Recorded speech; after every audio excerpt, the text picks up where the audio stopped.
আসসালামু আলাইকুম সবাইকে 5 মিনিট কুকে স্বাগতম জানাচ্ছি। 5 মিনিট কুক মানে ইজি এবং খুবই সহজ পদ্ধতিতে অল্প সময়ে তৈরি রেসিপি। আজকে খুবই সহজ পদ্ধতিতে অল্প সময়ে রোদে দেওয়ার ঝামেলা ছাড়াই জলপাইয়ের আচার তৈরি করে দেখাবো। এই আচার তৈরি করা কিন্তু খুবই সহজ।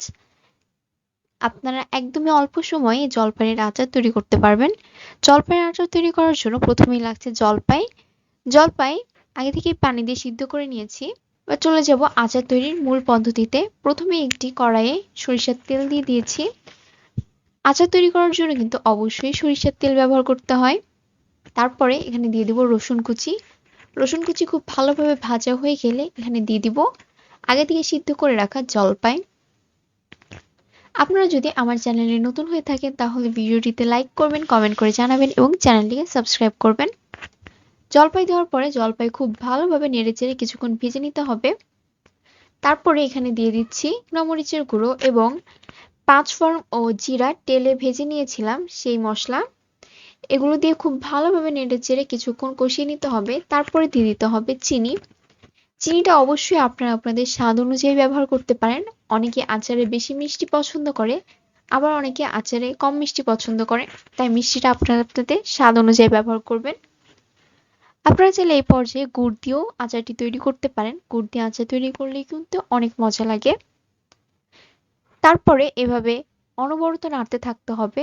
আচার তৈরি করার সময় কিন্তু আচারের দিকে বারবার নজর রাখতে হবে।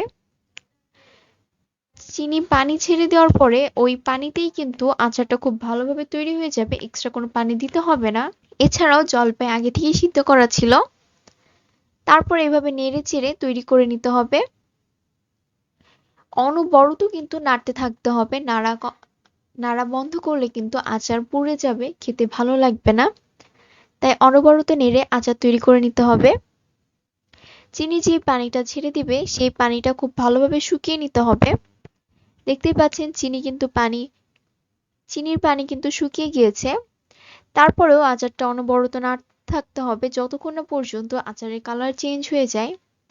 যখন দেখতে পাবেন আচারের কালার ব্রাউন কালার হয়ে এসেছে, তখন বুঝতে পারবেন আচারটি তৈরি হয়ে গিয়েছে। দেখতেই পাচ্ছেন আচারগুলো মোটামুটি তৈরি হয়ে গিয়েছে। আর কিছুক্ষণ ভেজে নিলেই তৈরি হয়ে যাবে পারফেক্ট মুখে লেগে থাকার মতো স্বাদে মজাদার জলপাইয়ের ঝুরি আচার। এই আচার কিন্তু বানানো খুবই সহজ। দেখতেই পাচ্ছেন আচার বানানো কমপ্লিট হয়ে গিয়েছে। ভিডিওটি শেষ পর্যন্ত দেখার জন্য সকলকে ধন্যবাদ। ভিডিওটি ভালো লাগলে লাইক করবেন।